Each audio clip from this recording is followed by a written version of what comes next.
Bem-vindos ao segundo vídeo dessa pequena série sobre a teoria pura do direito de Hans Kelsen. Hoje nós daremos continuidade ao conteúdo abordado na primeira aula. Eu lembro aqui, num primeiro momento, que eu comentei, entre outras coisas, que o direito é uma ciência social. Também falamos sobre a interpretação subjetiva do fato jurídico, confrontando com a objetividade do fato jurídico. Dei aquele exemplo do PCC. E terminamos o último vídeo falando sobre juízo de realidade. E é a partir desse juízo de realidade que eu vou começar esse vídeo. E vamos fechar o vídeo de hoje com o clássico exemplo do bando de salteadores de Hans Kelsen. Eu falei que o juízo de realidade, ele é o nome que Hans Kelsen dá a um juízo de valor objetivo.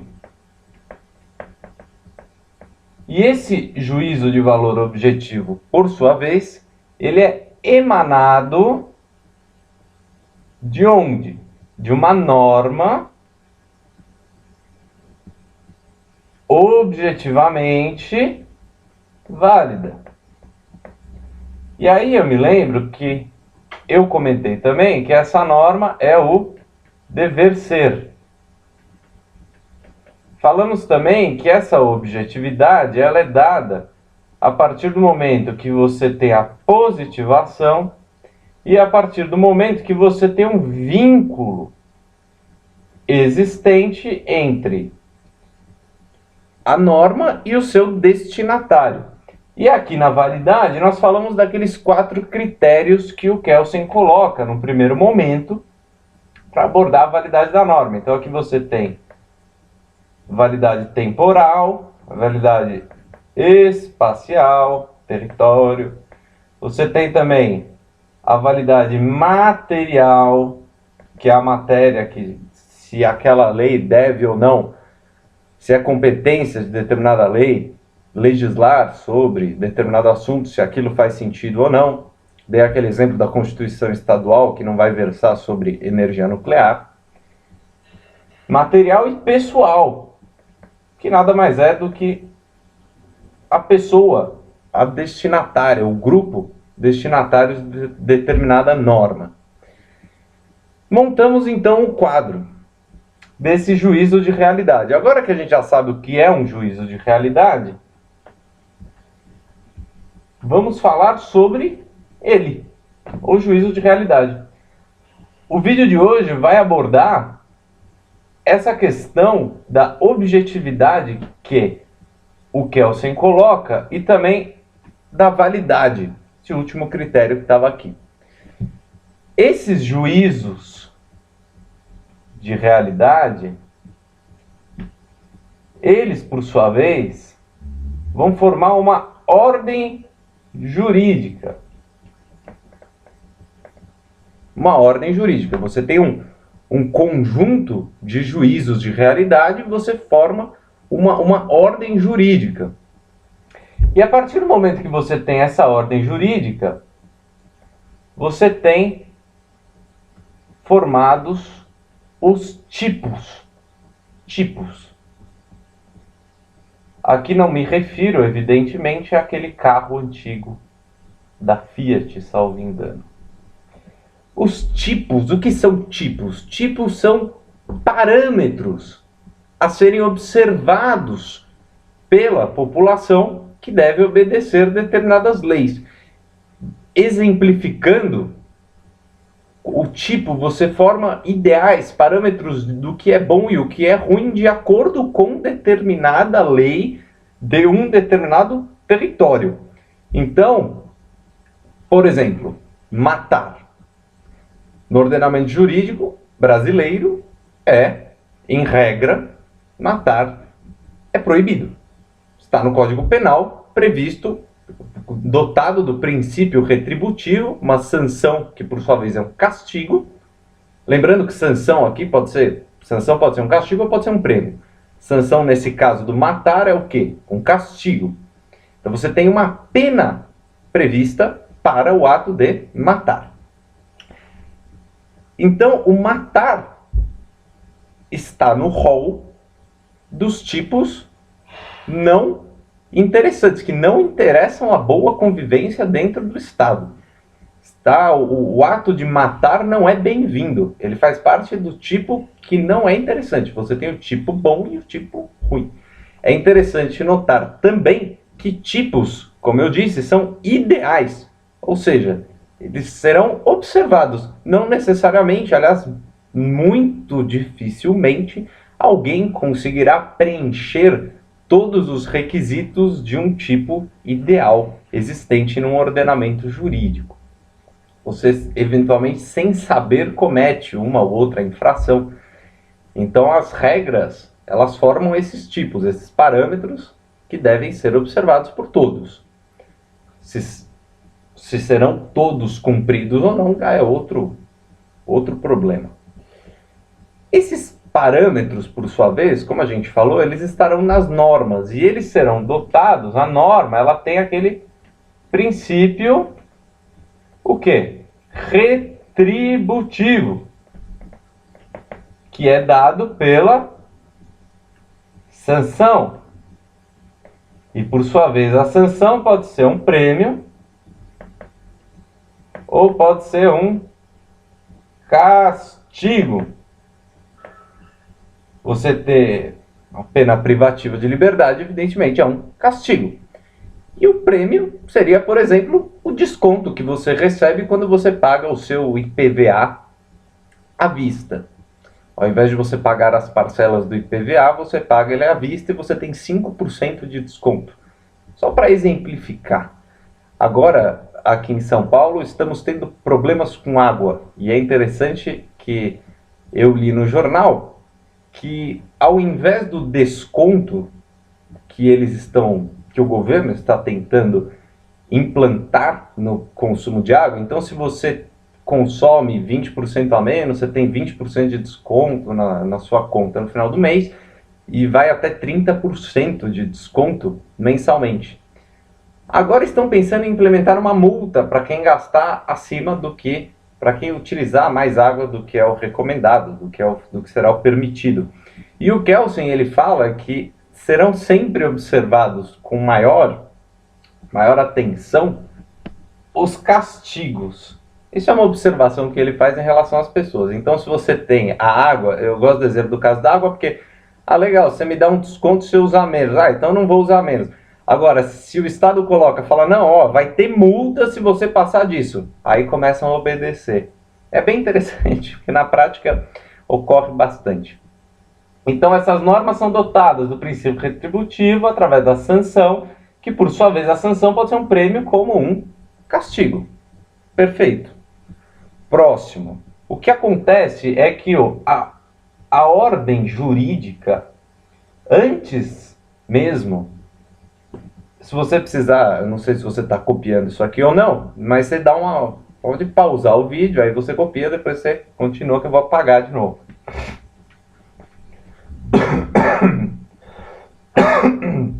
Essa ordem jurídica, dotada então desse princípio retributivo, essa ordem jurídica, ela está inserida nas ordens sociais.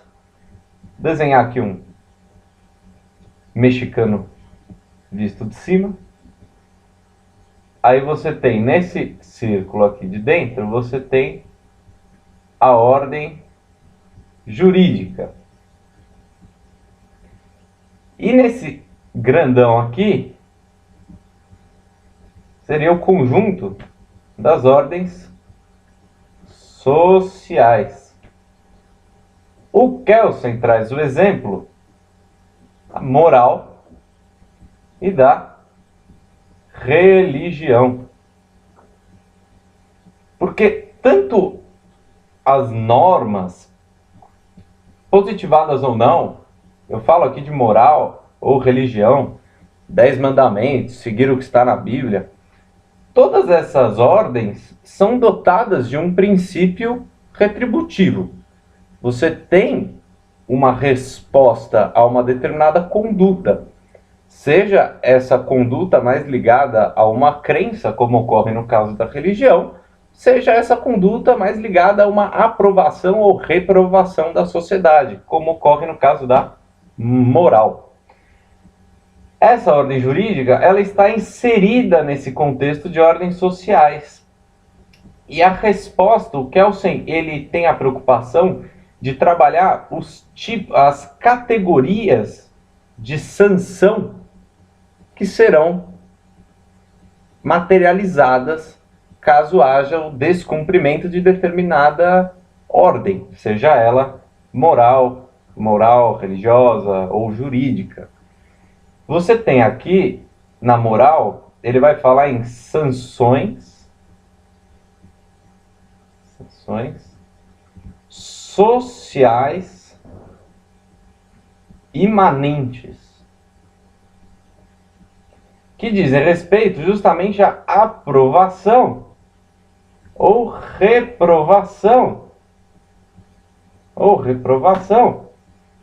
de determinada conduta que o indivíduo toma. São sanções socialmente imanentes. Esse é o nome que ele dá à sanção caso haja o descumprimento da moral existente numa determinada sociedade. Agora, se você tem, lembrando que a moral ela depende da sociedade, porque é um pensamento, é um todo que exerce uma coerção externa sobre o indivíduo, sobre o pensamento do indivíduo. Nós entraremos em moral no próximo vídeo, na visão de Kelsen também. A religião, ele fala em sanções transcendentes. Olha só que interessante. Ele coloca essa sanção transcendente, inclusive, ela depende de uma crença. Você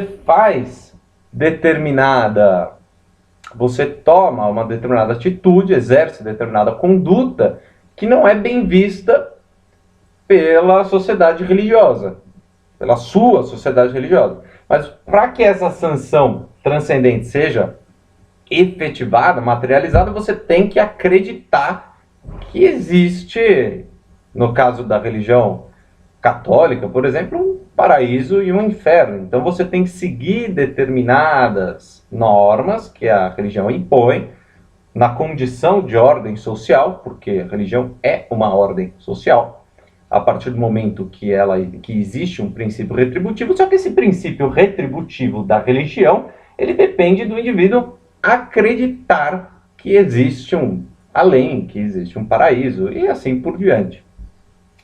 Na moral, você vai ter a aprovação e a reprovação da sociedade. E na ordem jurídica, você tem uma ordem coercitiva. E essa ordem coercitiva, por sua vez, pode chegar num ponto de não ser apenas uma coerção moral, religiosa, que envolva a aprovação ou reprovação, a aprovação da sociedade. Essa ordem coercitiva ela pode ser, eventualmente, física, baseada no quê?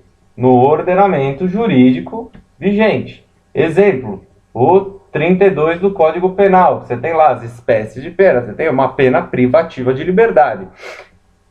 O princípio retributivo da moral, por mais que o indivíduo fuja às regras moralmente aceitas numa determinada sociedade, num determinado tempo e território, por mais que haja reprovação, você não vai ter isso aqui. Você pode até falar, não, mas o sujeito não foi, ele foi de encontro, ele não foi, é uma reprovação muito grande e a sociedade, uma meia dúzia de skinhead bateu no sujeito homossexual.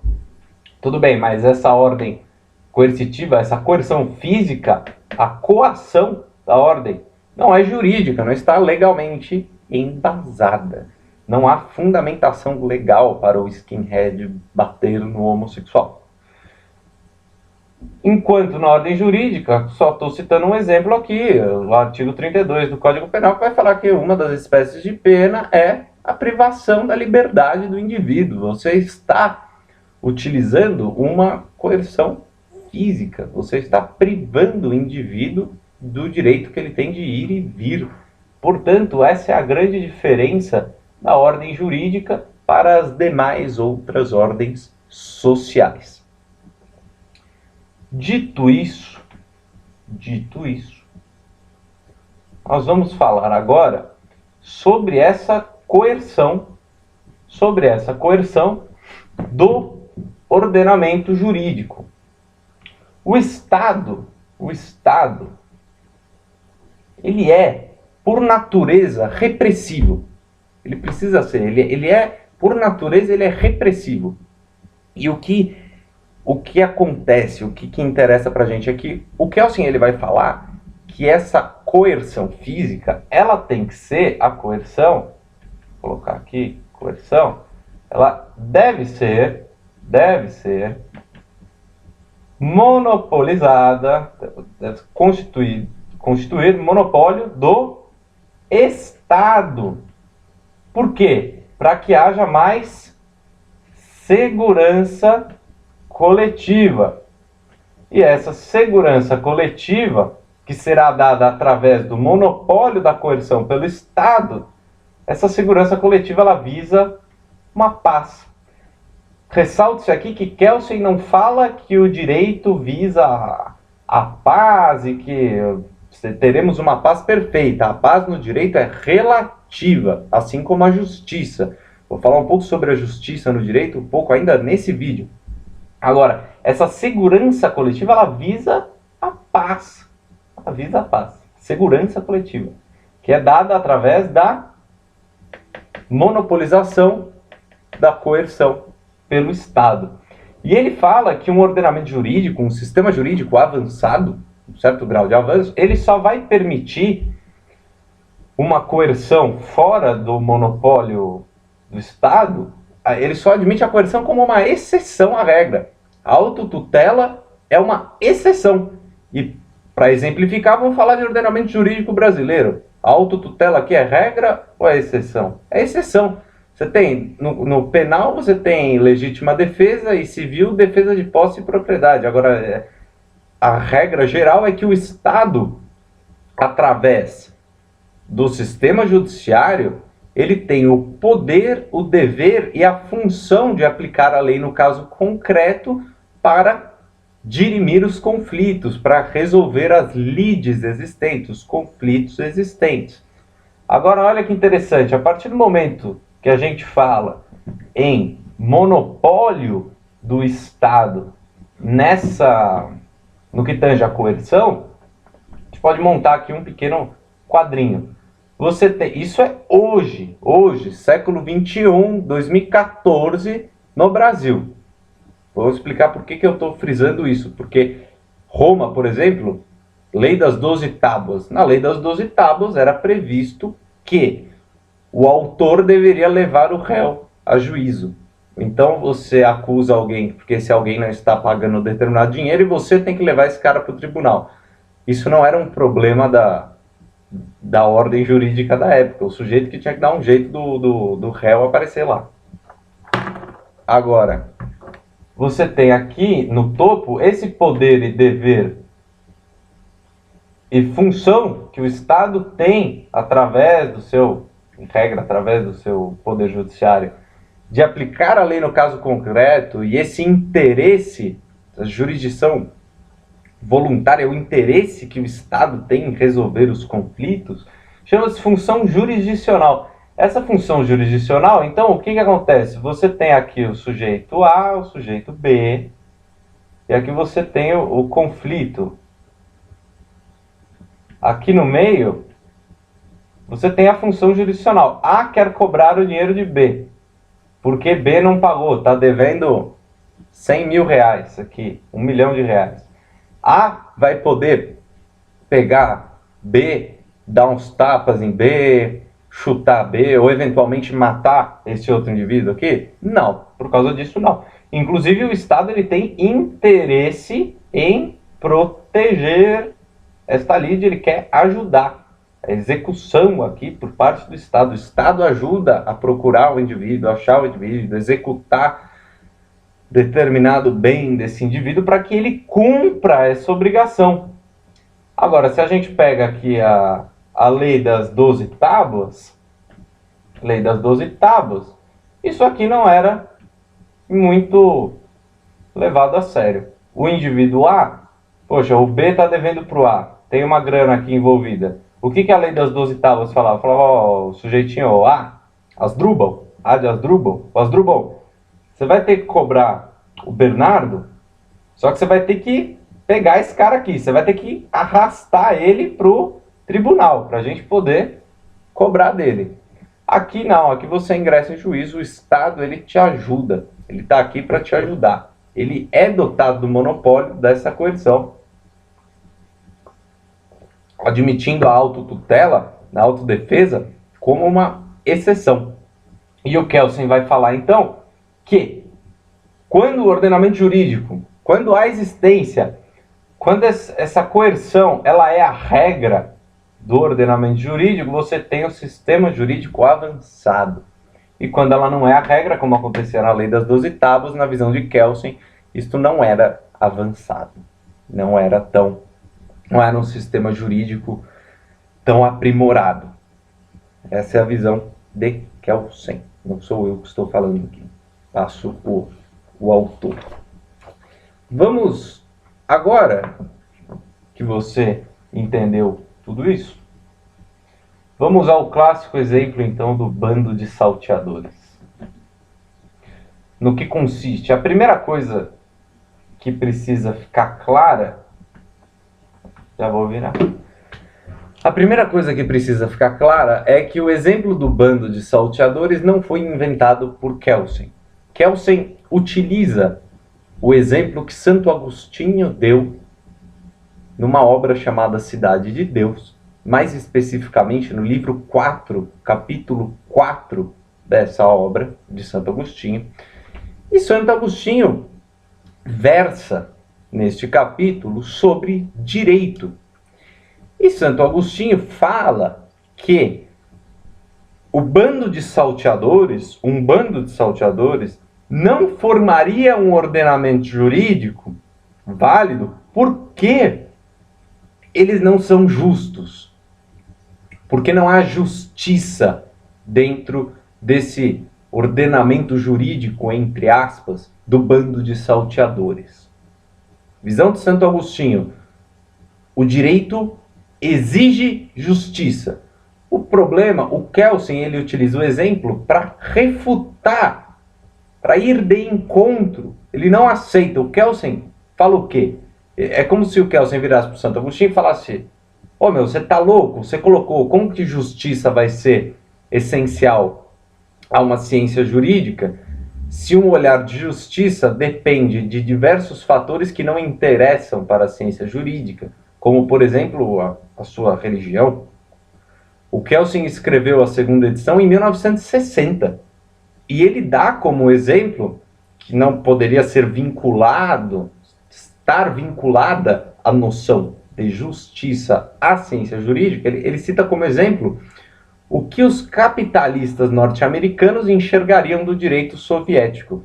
Lembrando aqui, pós-Segunda Guerra Mundial, você tem o que os estudantes de relações internacionais chamam de bipolarização do mundo, desse sistema internacional. Você tem dois polos de grande importância que, por sua vez, criam zonas de influência ao redor do mundo. Essa época, inclusive, vale um comentário aqui: formaram-se blocos, União Soviética de um lado, capitalismo norte-americano de outro, e você tinha o primeiro, o segundo e o terceiro mundo. Hoje só se fala em primeiro e terceiro, o segundo sumiu. Sumiu porque era a União Soviética, e a União Soviética não existe mais. A partir de 91, a União Soviética não existiu mais. Por que eu estou falando sobre Guerra Fria, período da Guerra Fria, bipolarização do mundo, dois grandes eixos de importância que influenciam diversos países e estados ao redor do globo. Eu estou dizendo isso porque existia um ordenamento jurídico vigente e objetivamente válido na União Soviética? Sim. Existia um ordenamento jurídico vigente e objetivamente válido nos Estados Unidos, líder do bloco capitalista? Sim. Agora, se você perguntasse para um americano se ele achava o direito soviético justo, o que ele ia falar? Não. E vice-versa. Se perguntar para o soviético o que ele achava do capitalismo norte-americano, ele ia falar que não era justo. Eis o motivo pelo qual Kelsen não quer atrelar a justiça como essencial à ciência jurídica, porque a justiça caberia, então, à filosofia, esse conceito de justiça. Isso não interessa para a ciência jurídica. Esse é o primeiro ponto. Eu fiz questão aqui de imprimir uma página, eu achei em PDF, inclusive recomendo aqui, eu vou te dar as palavras que eu pus no Google, dessa forma você encontra com maior facilidade a obra de Santo Agostinho e pode ler o trecho que ele fala isso. É um parágrafo só, eu não gosto de ficar lendo, mas esse parágrafo aqui eu lerei. Você põe no Google Cidade de Deus, Santo Agostinho, completo PDF. E aí você vai encontrar, acredito eu que no primeiro link, você vai encontrar a obra Cidade de Deus, de Civitate Dei, segunda edição, pela Fundação Calouste Gulbenkian. Gulbenkian, museu em Portugal, bem interessante. E publicaram, Calouste Gulbenkian publicou várias obras, inclusive muitas obras do Kant foram publicadas pela Gulbenkian. É uma referência. Tradução de Dias Pereira é a obra Cidade de Deus, Santo Agostinho. Perfeito. Você vai encontrar isso no Google se quiser, se não quiser também, eu vou ler aqui um parágrafo só. Um parágrafo. Capítulo 4, do livro 4 da Cidade de Deus, de Santo Agostinho. O título desse capítulo 4 é: Os reinos sem justiça assemelham-se a uma quadrilha de ladrões. Quadrilha de ladrões, entendam, bando de salteadores. Eu busquei algumas referências no inglês e eu vi que no inglês, na teoria pura do direito, você tem, quando Kelsen fala de bando de salteadores, você tem band of robbers.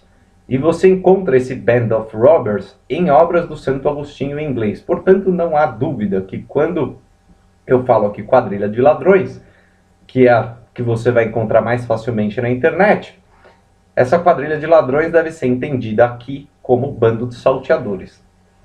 É o mesmo, a mesma ideia. Então, os reinos sem justiça assemelham-se a uma quadrilha de ladrões. Aí ele começa: afastada a justiça, que são, na verdade, os reinos, senão grandes quadrilhas de ladrões, grandes bandos de salteadores. Que é que são, na verdade, as quadrilhas de ladrões, bandos de salteadores, senão pequenos reinos? Percebe? O que garante que é uma ordem proferida, uma ordem emanada de um indivíduo que põe uma arma na sua cabeça no farol e fala, passa a carteira? Por que a ordem desse cara não é válida como a ordem que diz que é proibido matar? Que existe uma pena que proíbe matar. Artigo 121 do Código Penal. Por que vale mais? Por que vale menos? Essa que é a grande questão. Então, nesse primeiro momento, pergunta: o que é que são os reinos, se não grandes bandos de salteadores? E o inverso também vale. O que é que são os bandos de salteadores, se não pequenos reinos? Aí ele continua: estes bandos de salteadores são bandos de gente que se submete ao comando de um chefe, que se vincula por um pacto social e reparte a presa segundo a lei por ela aceite.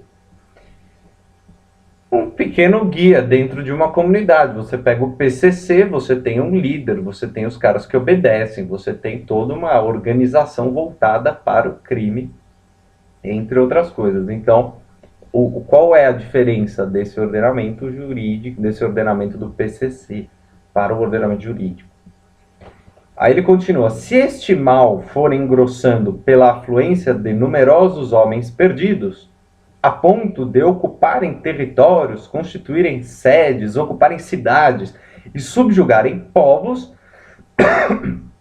quer dizer, um bando de salteadores que vai crescendo e ganhando força, e subjugarem povos, arroga-se, então, abertamente o título de reino, título que lhe confere aos olhos de todos, não a renúncia à cupidez, mas a garantia da impunidade. Sensacional isso aqui.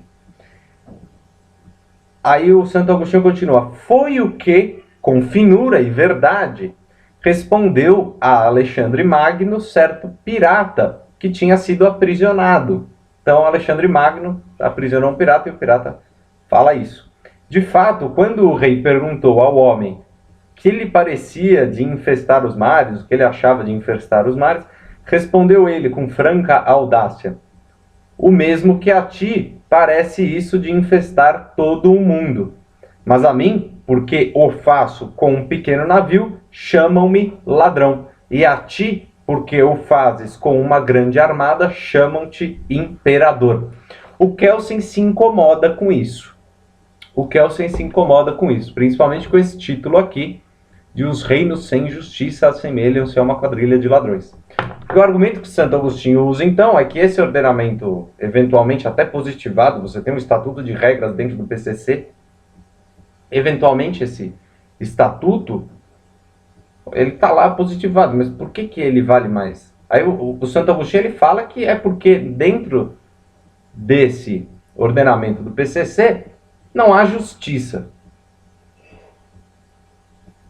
Mas como eu disse, citando o exemplo da Guerra Fria de novo, você pergunta para o americano norte-capitalista se ele acha o direito soviético, a União Soviética, a antiga União Soviética, justo, ele ia falar que não. E assim por diante.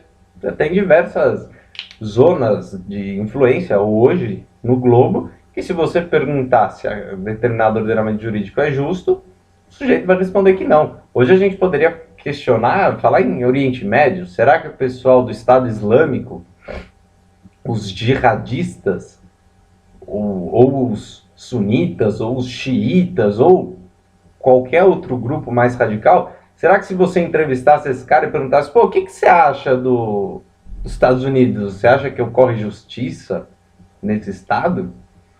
E aí então o Kelsen, ele quer afastar esse conceito de justiça para a validade do ordenamento jurídico. Ele não quer que a justiça seja um ponto essencial ao ordenamento jurídico. Essa preocupação é filosófica e não da ciência jurídica. Agora, até que ponto, então, esse bando de salteadores se assemelharia ao reino, ao Estado, a um ordenamento jurídico, objetivamente, a um ordenamento jurídico válido, com juízos de realidade, emanados de normas objetivamente válidas? Essa questão da objetividade da norma e da validade, que tem tudo a ver com o exemplo do bando de salteadores. Porque o dever ser subjetivo, aquele que eu comentei, falei bastante no outro vídeo, o dever ser subjetivo, ou seja, A quer que B faça X. Você tem aqui o ser. A vontade, esse querer. É que você tem o dever ser. Da mesma forma, o Estado quer que você dirija sóbrio. O Estado quer que você dirija sóbrio. Ele pode ficar querendo, porque você pode beber, entrar no carro e dirigir. Acontece que vai, se pegarem você numa blitz, provavelmente você vai sofrer as devidas consequências previstas em lei. O que acontece é que esse dever subjetivo, esse dever ser subjetivo, ele é igual. Acontece que o Kelsen fala, primeira grande diferença do ordenamento jurídico para o bando de salteadores, é que na maioria dos casos, e ele fala maioria, ele não fala todos. Então, na maioria dos casos, a ordem do bando de salteadores não está positivada. Não está escrita em nenhum lugar. O sujeito vai e rouba. Não existe uma norma dentro do PCC que fala, não, olha, você vai roubar assim, a arma deve ser tal arma e tal. normalmente não está. Então isso já daria uma primeira distinção entre o bando de salteadores e o ordenamento jurídico. Porém, o Kelsen vai mais longe. Por que continuar no PCC? O que acontece se o PCC positivar que como deve ocorrer um determinado roubo, como deve ocorrer determinada situação, como devem agir os membros, tal. Ele faz uma positivação de 3 ou 4 condutas, de como elas devem ser seguidas. Está positivado.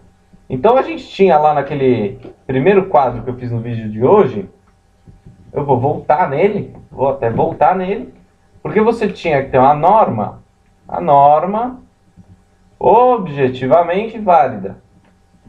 Lembra que para ela ser objetivamente válida, a gente fala em positivação da norma e vínculo com o destinatário? Porra, então o PCC escreve numa folha de guardanapo de boteco como deve agir determinado indivíduo que vai coordenar o tráfico de drogas numa determinada região. Ele escreve lá, fala, ó, encontra o carro tal, pega tantos quilos de cocaína, não sei, e beleza. Ele escreve isso, está positivado? Está escrito. Existe um vínculo existente entre o destinatário com o destinatário, entre a norma e o destinatário? Sim. Porra, mas e aí? Aí o que o Kelsen vai falar é o seguinte, não adianta positivar. Por quê? Porque normalmente esses, por mais que você tenha a positivação de uma frase ou de outra frase, você precisa, para constituir uma ordem jurídica, você precisa do quê? De diversas condutas previstas. O Kelsen não admite, então, uma norma sozinha. Então você fala, pô, o cara foi lá, escreveu num guardanapo de boteco, não, ele redigiu no computador como deveria ocorrer o tráfico. Ele redigiu no computador, ele fez uma folha timbrada, escrito o nome atrás da organização, da máfia que ia fazer determinada conduta, e aí, tá beleza? Não, por quê? Porque essa norma ela fica fora de um sistema completo.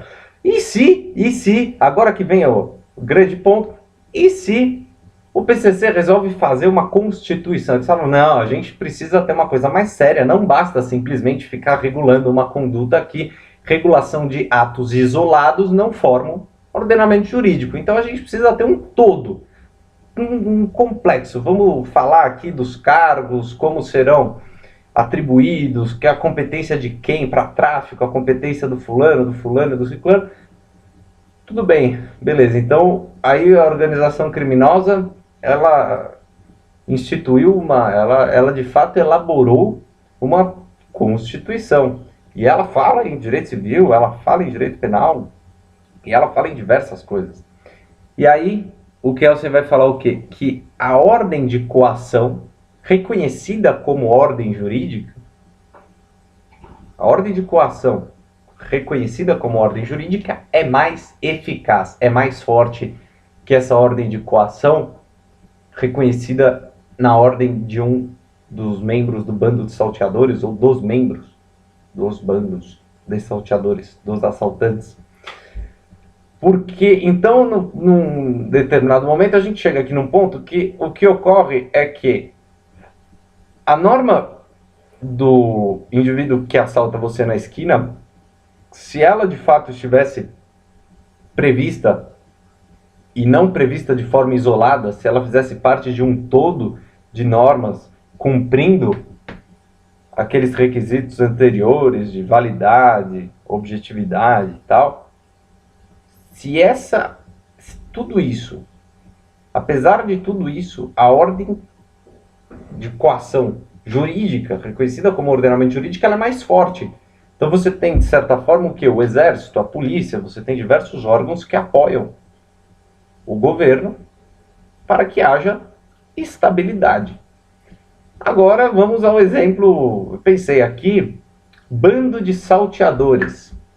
Senhores, um bando de salteadores pode ser entendido como um grupo revolucionário também, que quer confrontar determinado governo, então, em vigor. Então você pega a Revolução Russa, Você tem em 1917 a Revolução Russa, a saída da Rússia da Primeira Guerra Mundial para resolver conflitos internos. Em março, a ascensão dos mencheviques, em outubro, dos bolcheviques. E aí Lenin se torna o grande líder da recém-proclamada União das Repúblicas Soviéticas Socialistas. Em 23 vem Stalin e assim por diante. Agora, antes de 1917, o que era o Partido Comunista?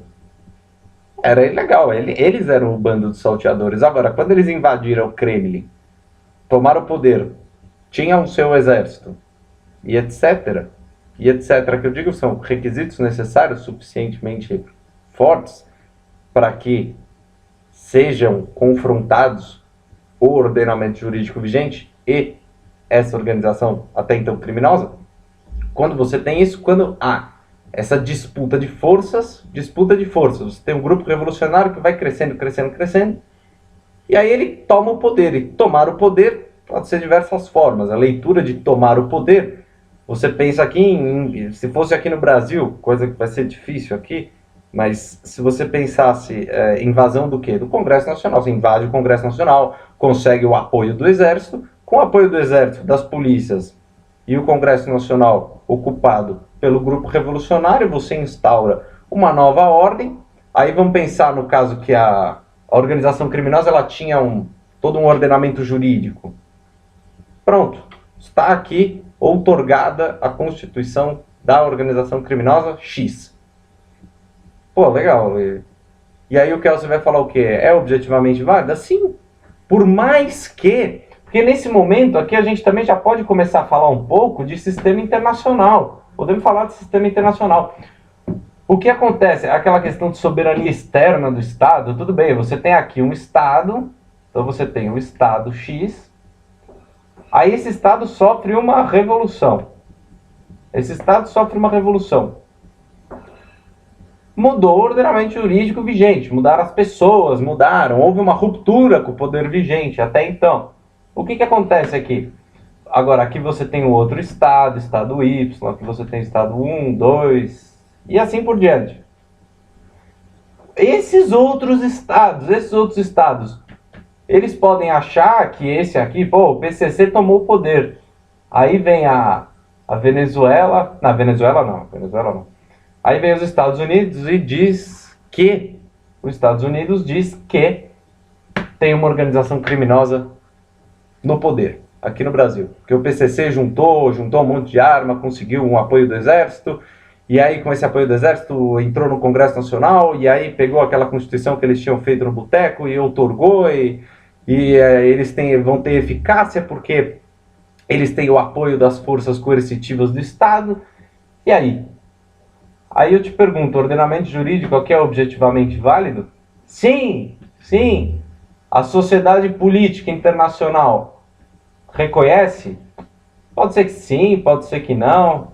Tudo funciona por interesse mesmo, então vem aqui essa organização criminosa, seja o PCC ou tanto faz, e faz um acordo aqui com esse Estado, aí esse aqui aceita, aí depois esse aceita, e assim por diante. O Kelsey, inclusive, fala da Revolução Russa, que levou um tempinho para os outros estados reconhecerem, e que a partir do momento que já estava instaurada a ordem dos soviéticos, acabou.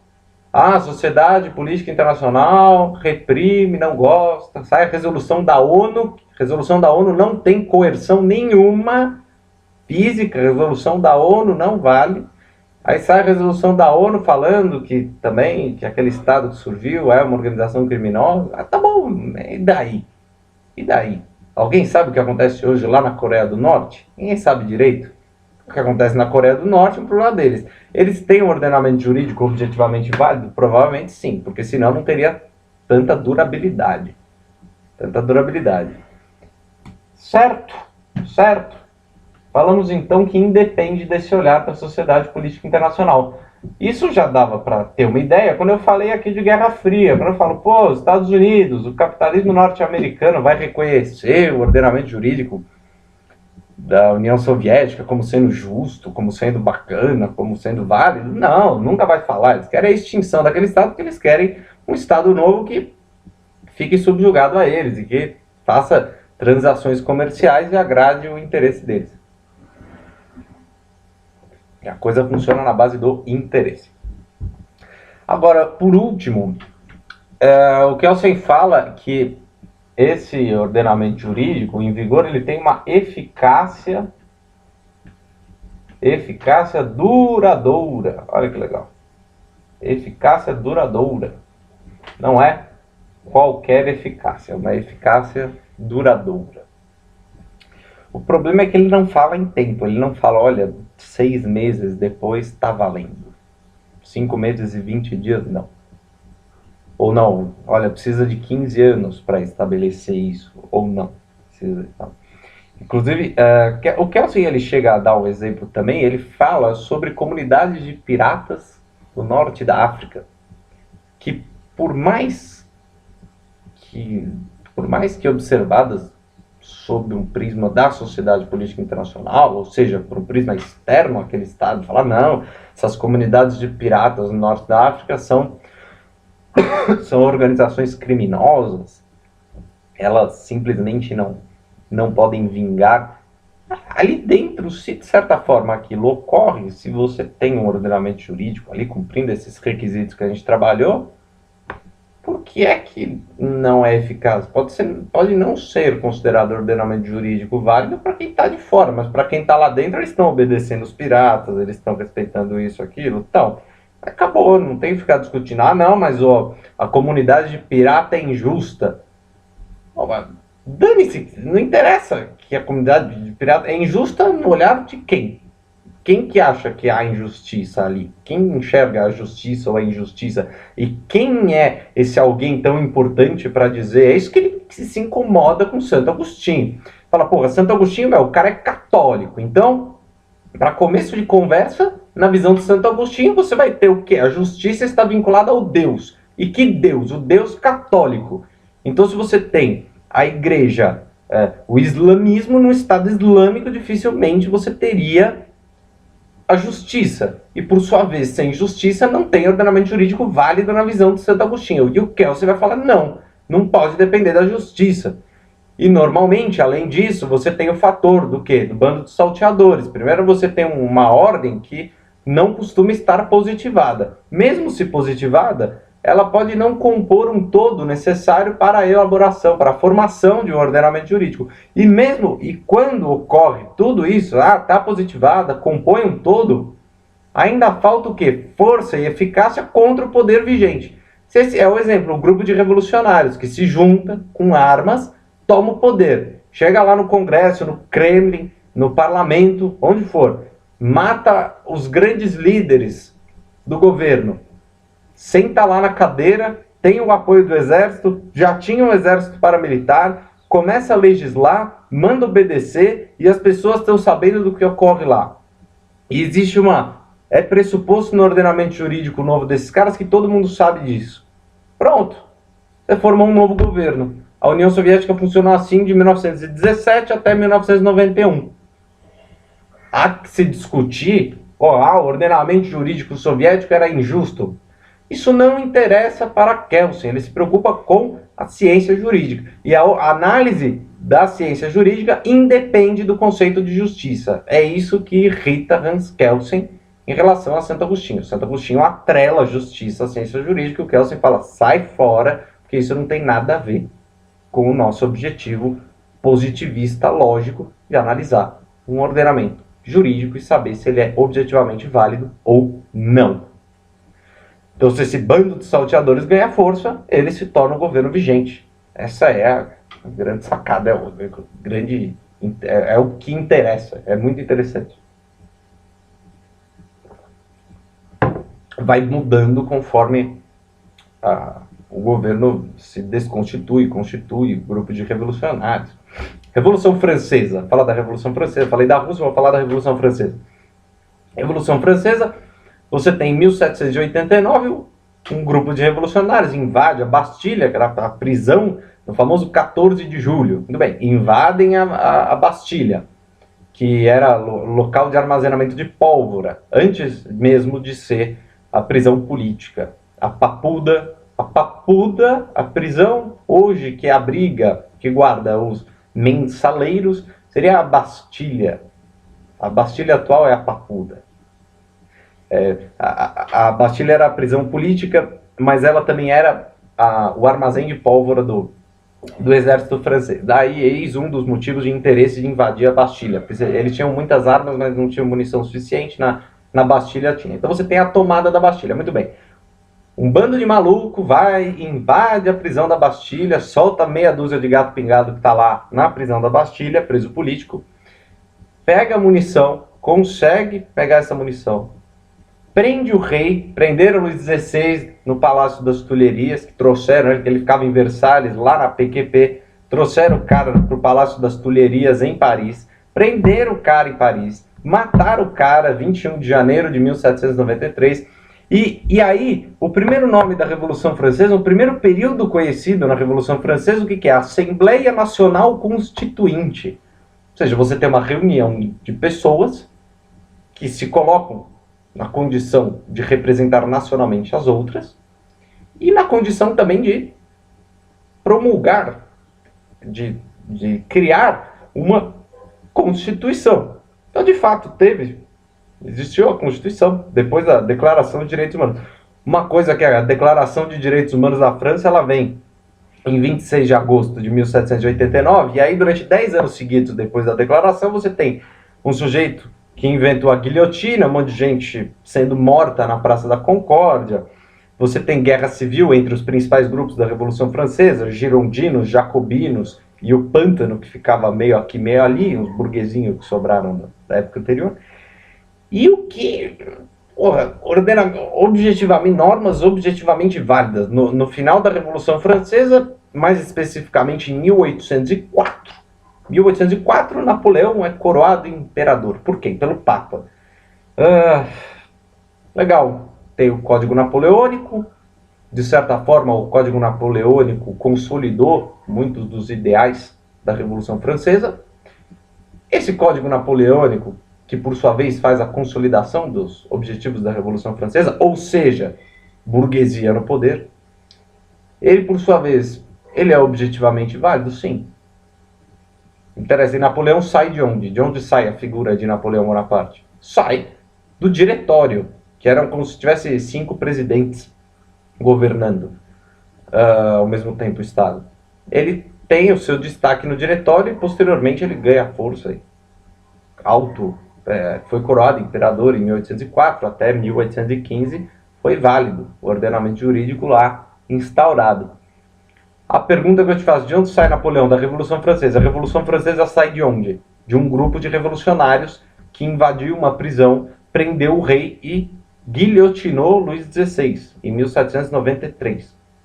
E antes da Revolução Francesa, esse grupo de revolucionários era o quê? Um bando de salteadores na visão, um prisma estritamente jurídico. Por quê? Porque eles estavam se armando sem autorização do Estado, eles planejavam um golpe de Estado, evidente que isso não vai ser permitido em nenhum governo vigente, razoável, que vai falar, eu estou no poder e eu permito que você tire o meu poder. Não faz sentido. E, então, toda a origem está num bando de salteadores, que foi crescendo, se tornou um grupo de revolucionários, invadiu a tomada... É claro que a Revolução Francesa é muito mais que isso, mas só para dar a noção aqui, para fazer o vínculo com o que eu estou falando aqui, do Kelsen. Então você tem a tomada da Bastilha, invade, consegue pegar munição, aí invade o Palácio de Versalhes, prende o rei, põe o cara em Paris, depois mata o pessoal, mata um monte de nobre e continua. Aí teve uma época da Revolução, teve a Convenção Girondina, a Convenção Jacobina, que fica conhecido como o Terror Jacobino. Posteriormente, eles elaboram, constituem o Diretório, que era uma formação governamental, como espécie de, como eu disse, 5 presidentes, e desses 5 sai um sujeito chamado Napoleão, que tem um grande destaque, que consegue, através da influência que ele tinha, do poder, ele consegue ser coroado imperador em 1804. E aí, de 1804 até 1815, quando sai Napoleão, você teve o Código Napoleônico, e aí, era objetivamente válido? Era. E a origem desse cara? Porra, acabei de falar. Essa é a questão de Kelsen, que você precisa entender.